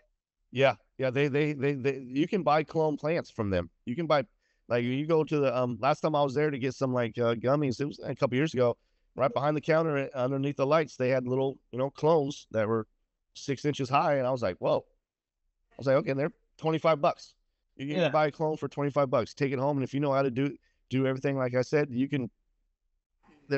I did. I bought a clone, and I turned that one clone into 10 plants within 2 months, and then 1 year, and I grew 10 plants of that. And I was like, wow, and it turned out pretty good. And like, if I wanted to keep it, I could have just kept a clone, like I said, kept it off to the side, kept it in the veg state, never let it flower. That way, you can continuously get cuts off of it and continuously make more. But yeah, the dispensaries, man, there's so. The original OG one, I think I remember in Sacramento, was called CC 101. It was now there are colas, and they were on Florin Perkins and like Elder Creek area. And like I said, that's in my work. I'm only a couple blocks from that. But I remember, when they were around, I remember it was only them. Yeah, it was only them in Sac. Now there's like you said, there's everybody's delivering too now, huh? Seems like now they do that ease, that delivery system now. Yeah, everybody. Yeah, these damn kids got it too easy. Yeah, and they didn't have to do anything. Just going to say, do you remember street ball and one? The guys used to play street ball against everybody. They could dribble real good. Oh yeah. The ones like okay. So do you remember Hot Sauce? The name sounds I remember that name. Okay, well, he was the one. He could dribble better than all of them, but the thing of it was, he didn't go to school, anything like that. He got kicked out of the house, and he stayed at the YMCA. So what he'd do was practice like all day and night, and so he had these crazy handles. Even Allen Iverson and them guys liked him. But here's the thing, he got like that from just doing it. And you strike me as a person that's got that real like, hey man, you could call it what you want, but when it comes to getting into the lab, you know exactly what the hell you got to do. That's cool. Yeah. Like I said, it took the years. Like I said, I was a home grower, and going into home growing or coming into the industry as a home grower, I thought I knew it all. I thought I was like, come in, I know I'm going to run this place. And I got there and I got humbled. Oh shit! It took me a while to build to get to where I'm at. I was humbled real quick. I was like, oh, there is a lot more to this than this homegrown shit. Like I said, I just throw it in the backyard and let it go. But I'm like, oh, now there's ways to prune it. There's ways that, I mean, if you take it off a certain leaf, off of too many leaves off it, plant ain't gonna grow because photosynthesis. But then at a certain part in a plant's life, you do want to pick all the leaves because then that starts putting all that energy up into those buds, and then at the very end, when you take them off, like I said, it hardens them. But yeah, now that I know what I'm doing, I get into my work and I just tell me how many you need. I get it done. Yeah. I don't go there to play around. Like I said, the crew that I have right now, we're all passionate about it. We come in and we get our work done. I've worked with people who just want to brag that they work there. They come in off the streets, which is fine, but then it's like they try to bring the streets into it, and the trap styles into it. It's like you can't do that in a legit place. You got to leave that to your own home grows. Like I said, I mean, I lived in Stockton. I'm from Stockton. I lived there for years. Oh, that's rough. That's rough out there. White boy in Stockton. Yeah. That's just rough. I know LA that made Stockton their home. Talking about this feel like home. And I lived in Stockton for a short time. Yeah. Stockton was. I lived in Visalia, born and raised in Fresno, Stockton. 559. And I was in Stockton, and then they sent me down to LA for a little bit. The crew, I was out in South Central for a little bit, but I went from Stockton to Meadowview, and now I'm here in Elk Grove. So, but and everywhere I went, I grew. I'll tell you what, the safest place was in Stockton that I grew. No, but I had people looking out for me there. Here in Elk Grove, I got all these. You got to be careful with all. Everybody's. Oh yeah, Elk Grove. I mean, Elk Grove is nice. Look, people don't understand. They got nice looking houses and places, but shit happens. And if you got fruit trees, like I got a friend that lives off of Bond, off of Bradshaw, over that way. Man, yeah. lemons all the time. They take his tree So, and he can't see him. So he's like, hey, did you want some lemons? And so he Yeah. makes friends with people across. He can't even see him because they're taking the lemons and shit. Yeah, no, I'll tell you what, like my parents live over by Elk Grove Park. And one year I grew my dad, he was like, hey, use my backyard because I was in an apartment. He's like, use my backyard. He's like, I don't give a shit. Use the whole thing. And I grew some plants over there and it's right by the park. And I'll tell you, that soil, that's when the plants got like 8, 9 feet. I had to actually crop them so you can lay them down so they grow sideways. Wow. Like with wire, when they start to go, so they'll go sideways so they don't go all the way up. Because like I didn't know the neighbors. There was a lot of ex-cops over there, like I said, it's Elk Grove. There's a lot of Karens, so, but turned to find out they were fine. But that soil over there is, like I said, California's got the soil. It's the environment. Yeah. It's like you can't get a bagel like you can in New York over here. Yep. You just our weed. You can't get any better weed like anywhere else than you can in California. Yeah, but yeah, no, yeah, Stockton. Yeah, that was a good time of my life. Yeah, man, I know you got. Oh, I got stories. Chicago has one on the Delta or whatever. He 7 times he talks about the water because they got water and shit there. I mean, some of the parts could look nice, but don't let it fool you though. Oh yeah, no, that's along the Delta. That's where you'll find a lot of the. I'm sure Paul's probably was out there tearing down a lot of the plants out there because, like I said, it's all country out there. And then out here in there's Wilson, which is the country of Elk Grove. I mean, there's crops. I know people that have crops out there. I got a buddy who's got 12 acres up in Chico, and it's been his up in the hills, and his family's been growing there for generations.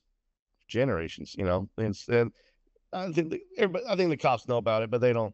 Like I said, marijuana.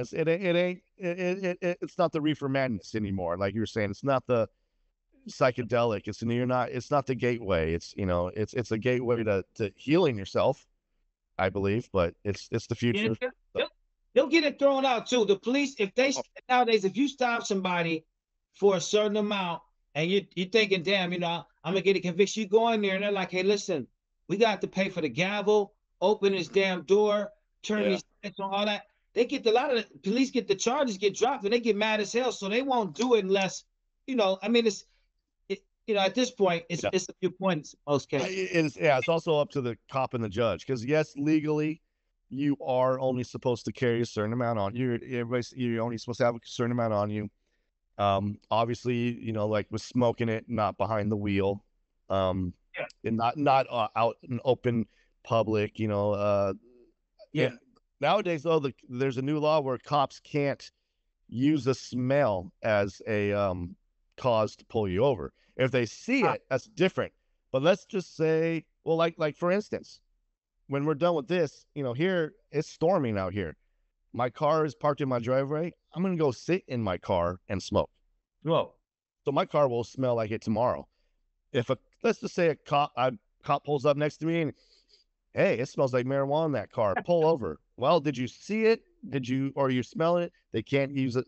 It's a non-offensible. They can't. Heard that. They might charge you, but for it. But the judge will throw it out.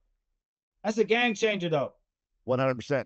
Because they're realizing that people are doing that. They're saying, oh well, people are smoking in their cars, but not operating them. But some people do. Like I said, I'm gonna go outside and smoke in it because it's storming and I have nowhere else to go, and I'm not smoking in the house of the kids. Am I gonna drive right now? No. Have I before? Yes, but but I'm gonna use that car. You're real on the moment.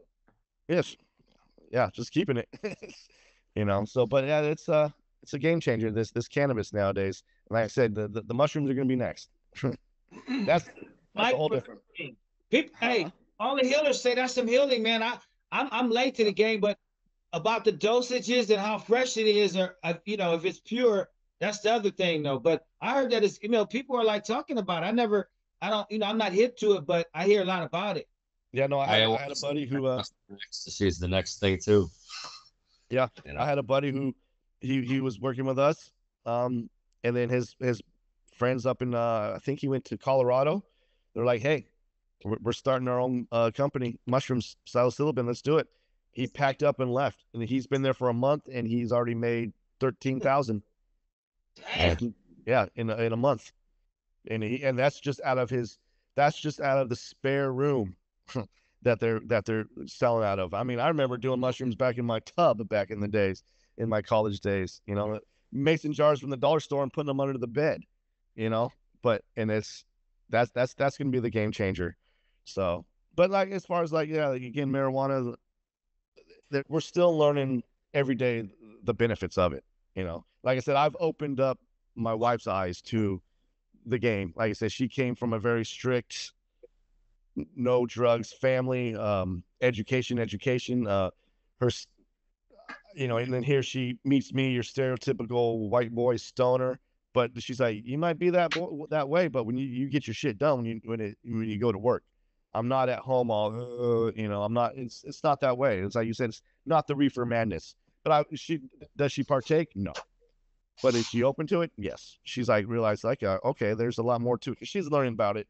Well, in her job, she's a research scientist, but she works with it in a different level for the cancer in her job. So, but yeah, oof, man.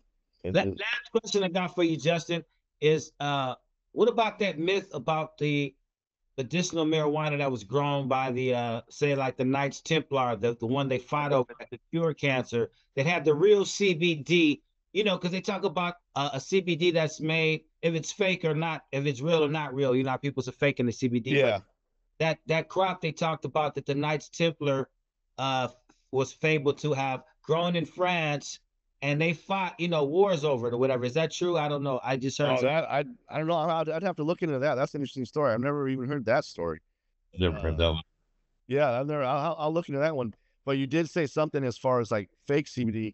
I do tell people, if you're gonna get CBD, don't go to a local cigarette shop. Go to a dispensary, because that's when you're gonna get the real. You're gonna get the real stuff. The stuff at the smoke shops, I don't think that's really CBD, because they're not really licensed, because it still is a product of marijuana, of THC, even though it has none of the psychoactives in it. I don't think it's a real genuine CBD, because like my dad uses CBD because he's older, he's got some pains. He doesn't want to get high. He doesn't want the high. He wants just the medicinal effect of it. So I get him the CBD or the rubbing ointments, and I go to the dispensaries for there. And because I've tried the smoke shops and they don't, it doesn't work. It's not, So yeah, because there can be the fake products out there. And CBD is also good now. People are using it for their pets. They have for the vets. Some vets will prescribe CBD for the animals. Yeah. Yeah, that's funny. I think you got the right dude. I've got cousins that are like that are as straight laced as you can imagine, that would never ever even think about uttering the words, marijuana. But yeah, they've got CBDs for their dog. Yep. My dad was an undercover gang in narcotics and down in LA back in the past. He was that movie. He was Training Day. He was Pac-Man. Yeah, he was Denzel back in the day, from Training Day. That was my dad. He down in Chino, and down in LA. He's Italian, but he looked Mexican, so they stuck him in the Mexican in the barrios. But no, but even then he was like, we didn't give a shit about marijuana back then. It was like, you got a whole unit. We don't care about weed. We're looking for the dope, the heroin, the coke, and all that stuff. Justin, it's funny that you mentioned that, because when I went in the Army, I was in there from 73 to 76, 79 to 86. But from 73 to 76, I was an MP, military policeman. I got over to Germany, and they needed people that were kind of cool. And so they interviewed me, and they said, we're going to start calling you pork chops. So why?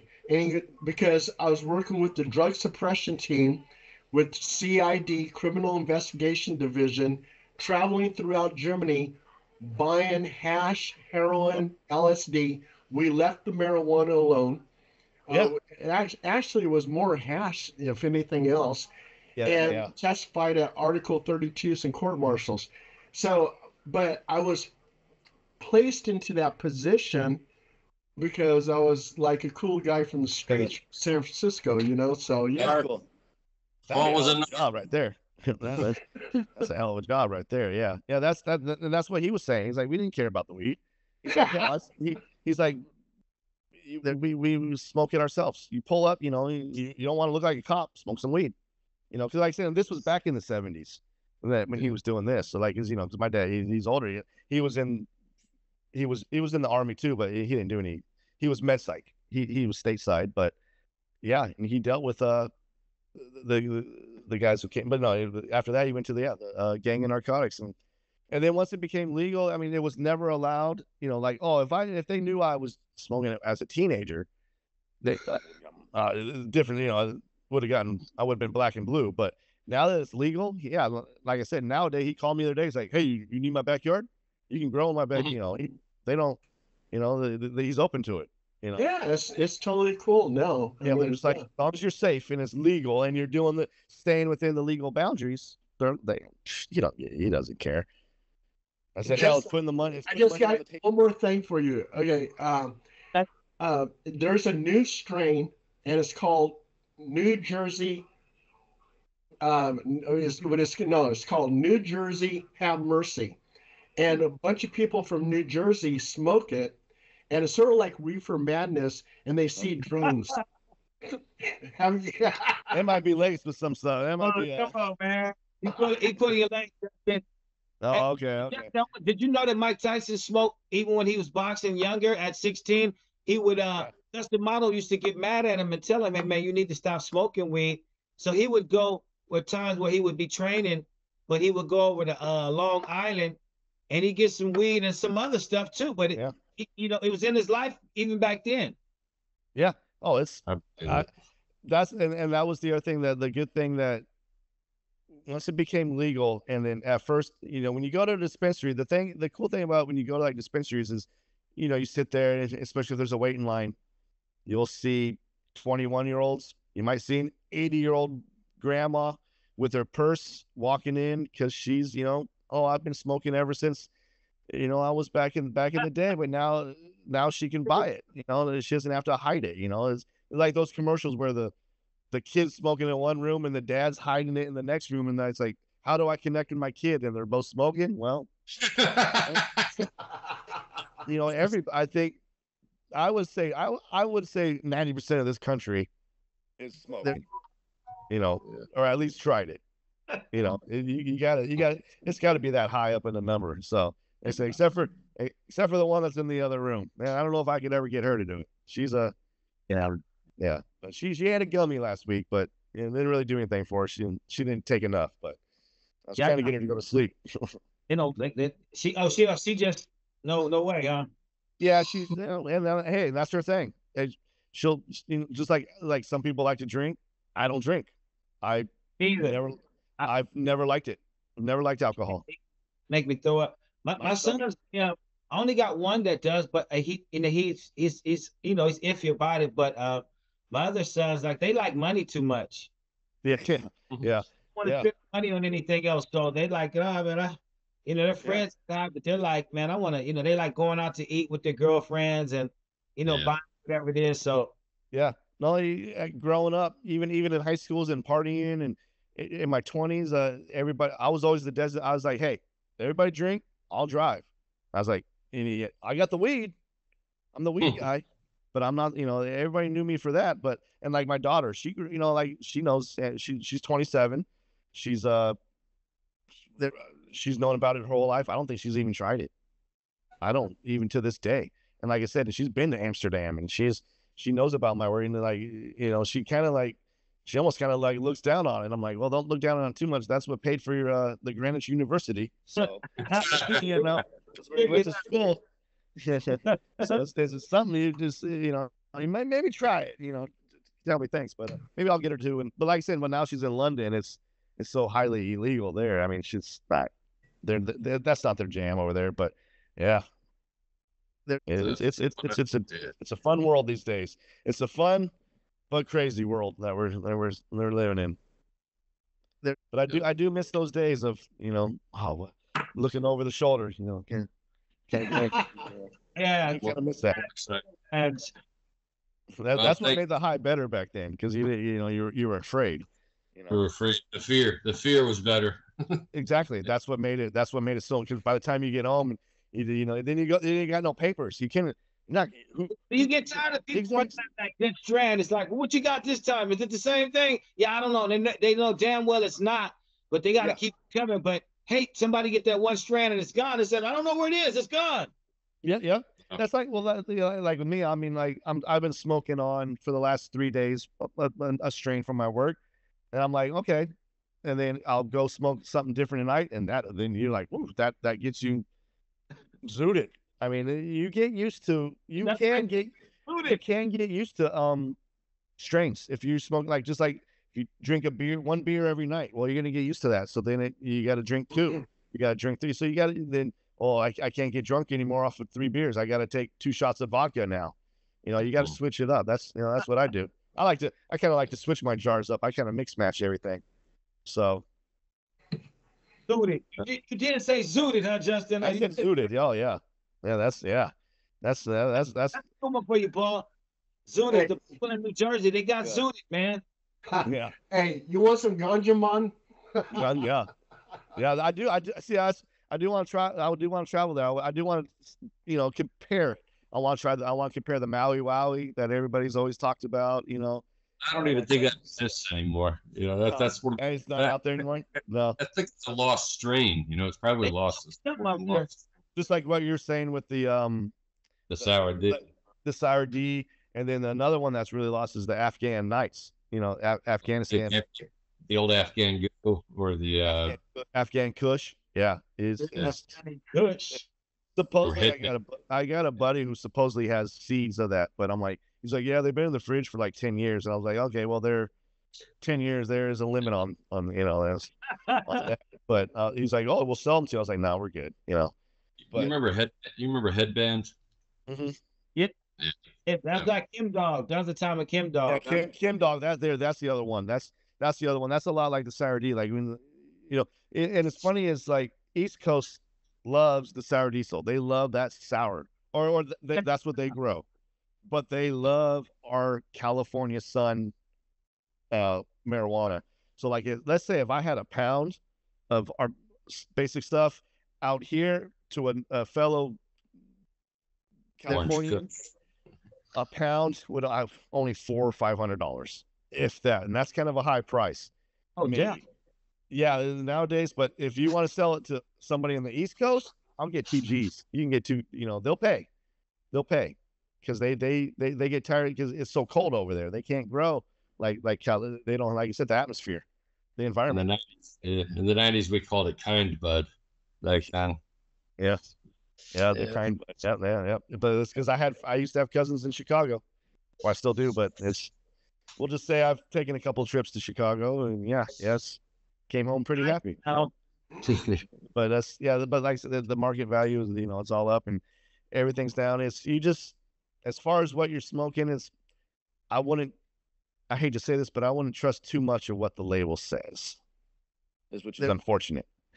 Yeah. Unless you have a reputable company. Like I said, I can genuinely say that our Titan OG that's an old school, that's an OG strain. And a lot of people, it doesn't mean original gangster, like my girl thought it did. It mean ocean grown. That's what she's like, oh, I thought it meant original gangster. Just get out of here.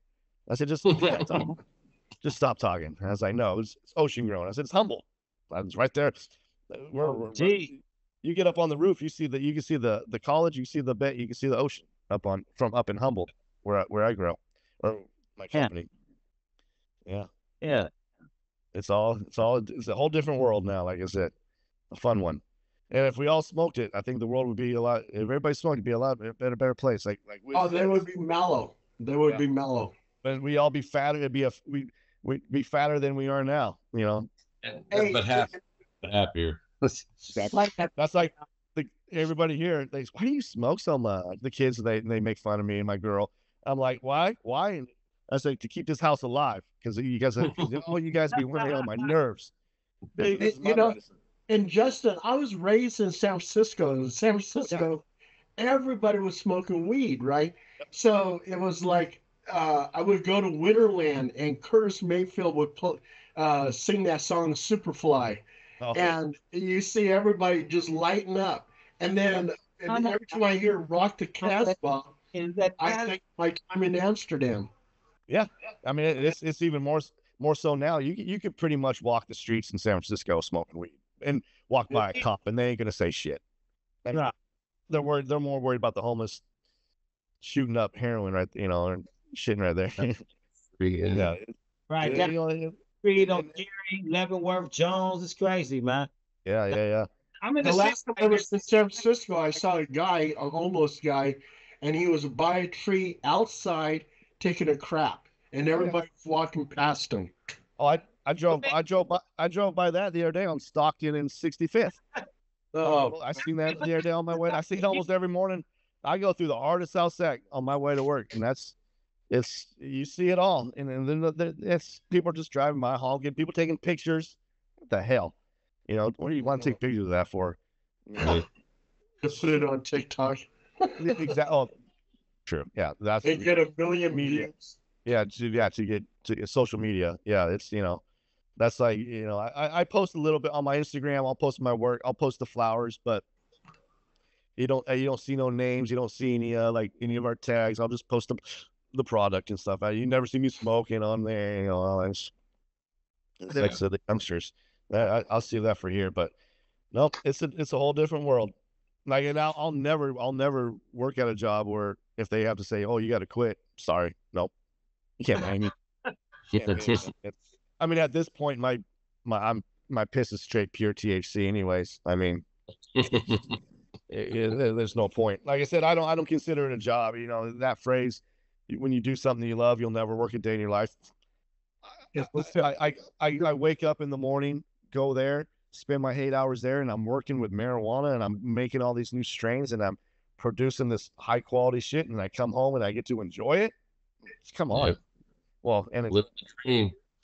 and part of R&D is, we got to try it there too. So you got to try a sample while you're at work. So, I mean, lunchtime we might have, a little break, but, it's so like the last 5 years, I don't think I haven't worked a day in my life, but I'm getting paid for that, which is fine. And I'm loving it.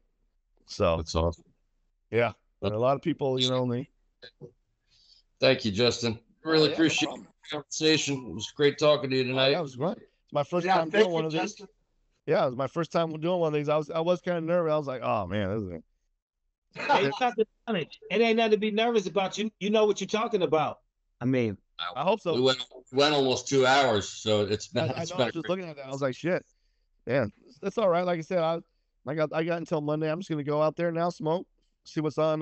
Watch the new Jamie Foxx stand up and see what's going on. Oh, and Justin, I saw that movie Smile 2. Oh, did you like it? Oh yeah, man, that was Pretty crazy. brutal though. It's Woo! pretty brutal. Yeah, it's hey, you that's got a good one. Justin. You got to get high and watch From the series From season 1, 2, and 3. I already watched that. Me too. Yeah, Already seen it. those seasons. Yeah, those are good. My wife won't watch those, but it's because of the racism in it. But it hits home with her. But Oh, okay. From FROM. Yeah. I'm thinking of the right one, right? With the female cop. No. No. From is like it's a scary one, man. Like this dude, Gerard Depardieu from Lost. They get stuck in this town. Everybody's think either they're dying or they're not, but they can't leave this one place. But Oh, I saw it. That It's- was, yeah, that I'm was a thinking of good that movie. Netflix series. Yeah. I think It's- okay. I'll Yeah, you check might that have- out. Yeah, Yeah, 'cause I like that stuff. Yeah, the And black guy is the sheriff, right? Okay. Check out Hellbound. Hellbound will fuck you up because they tell you like, oh, you're about so and so, you're about to die in like a half hour or 2 days, Oh, and they don't know how this shit happens, but you don't know if it's an angel. Check it out. I will. Yeah, because I like that stuff. My wife, she doesn't like the paranormal or the anything that has to do with like devil or the exorcism stuff. Because The Exorcist fucked her up when she was a kid when it came out. So I She- love And she- that. then so I that's get all where my the scary family stuff was at night. going around and around the town, and they couldn't get out of the town, right? Right? Yeah, okay. I saw it. that sounds like a Stephen King type thing that I would like. Yeah. I gotta send you some of our shows. Me and Paul, we used to do it. Yeah. We got investigations. I need to send you some. It's like James Brown ghost busting, but then Paul is man, you enjoy this shit. You'll like it, man. Oh yeah, no, I always tell Paul I need to go with him one day on a ghost hunt. I've never done one. I've never done it. Man? Well, what's up? Yeah, because that's like I said, that's the world I believe in, and I believe in. You got to be a fool to think there ain't no aliens or nothing out there. That Yep. that you got to be a fool to think we're the only ones out there. So, and like and like I said, my wife is very. She always says, if you go with Paul, and something attaches to you, and you put it to its house, I said it wouldn't attach to me because I'm open to it. I said it would probably attach to you, woman, because you're the religious. I said I'm open to that shit. I said, but I know enough of that world not to try to fuck with it. So I respect it. But with Paul, it's a house that Paul we did and had so much of overflow. He was like, "Go check this out some more," and it was shit. Just I mean, for real shit. Like, cause I don't want to lie about it or fake myself out. But anyway. Oh yeah. No, like I said, I've never experienced anything like that personally, but I'm very open to it, and I it's out there. Fuck the man. Huh? Oh yeah, no, I'm gonna go with them one day. You'll hear your first. If you go with Paul, I guarantee you'll hear your first EVP, your electronic voice phenomenon, because the equipment he has, he don't even have to use much, but he has this type of thing. Like 80% of the cases, well, pretty much 90% we've been on. Every time we get some. I mean, and with other people, we don't get them. Yeah. No. Okay. Like I said, maybe with me, like I said, because I'm very open to it. I'm very, I guess that wanting to experience it. I want to see it. I want to know. Like I said, I'm a very spiritual person. I'm I'm not. I don't say religious. I'm a Buddhist. So that's a practice. I'm very open to the universe and the energies, and energies are out there, good and bad. And let's say, and hopefully when I experience it, it's going to be a good one. So, like I said, it doesn't attach to me and bring it home. Because like I said, I don't want to be sleeping I'll be in hell for that, or in the doghouse for a while for that. Because like I said, it would skip over me and go to her, and she'd have to fight it. So then I'd have to have Paul come next door and do our exercise. Yep. Yeah, but no, it's because I love all that stuff, because I'm trying to think of that Netflix series that I thought when you said From, it popped in my head, because they've done 2 seasons of it. One was it was the black family, and when they moved into the house, them. Okay. Yeah. Okay. That's what I thought. That's what popped in my head, because I said that was a great. My wife won't watch that because my wife, she's African American, and she won't watch stuff that's heavy on the racism. Okay. And, it hits home to her, so which I understand, because there's that new series on Netflix I want called like Madness or something. Okay. Deals with a guy that's being framed for murder in a very white town, So, but she's like, nope. So, but yeah, she won't even watch. We'll watch TV. We were watching TV the other night, TV on in the bed, and it froze, and it was just a picture of the Smile 2 preview, and it was just a fan that she didn't sleep for 2 days after that when she saw that. And it was that one, and then what was the other one that Evil Dead, the Evil Inside or whatever, the remake. Yeah. With the moms looking all crazy. Hey, that's how they are From. The one I'm asking you to watch, they got that crazy shit. Look, and this is the first time you've seen where it's not okay. Fast zombies are one thing. I like fast zombies. Slow zombies are okay, but this is the time where these people move slow, but you fear more than a fast zombie, and I won't tell you why. And it's good shit how they did it. Was it Netflix or? Yeah, Netflix. Okay, no, I'll start that tonight. It was on MGM, I believe, right? Paramount. Okay. Yeah. So one though, I'm saying we have all the streaming, all that streaming stuff here. I'll look it up. It's got to be on one of those, Hellbound is on Netflix though. Hellbound. I remember seeing that one. That one might be on my list. I think that's on my list. Yeah, you're gonna like that shit. It's 2 seasons now. Okay. Yeah. Like we also like stuff like I'm finishing up The Jackal. So that was a good one. Jackal. Oh yeah. I want to see Nosferatu. Oh, the new one? Yeah. That one looks, yeah. Because I watched the original last week. I saw the trailer for the new one. I was like, let me bust out that old 1930s one. Yeah, that new one looks good. That one looked. I forget that actor's name, but he's is it Skarsgård? Yeah, right, Skarsgård. Yeah. Pennywise. Yeah, he's a good. Yeah, that one looks good. I'll be probably going to the theaters by myself to see that one. So, you know, but yeah, like I said, I can't get her down on that one. But yeah, we'll see. I can't have no Ouija boards. I wanted to decorate have a Ouija board theme this last year for Halloween, but nope, those aren't allowed in the house. So, I can respect that. You gotta do what the woman says. That's right. Yeah. Yep. Happy wife, happy life. Oof, yeah. Yeah, that's why I had to take her out shopping last night. We had to go to Hobby Lobby and Bath and Body Works. Hobby. Yeah. Hobby Lobby. I had to get more Christmas shit. Cool. Yeah. We remote controls, man. Huh?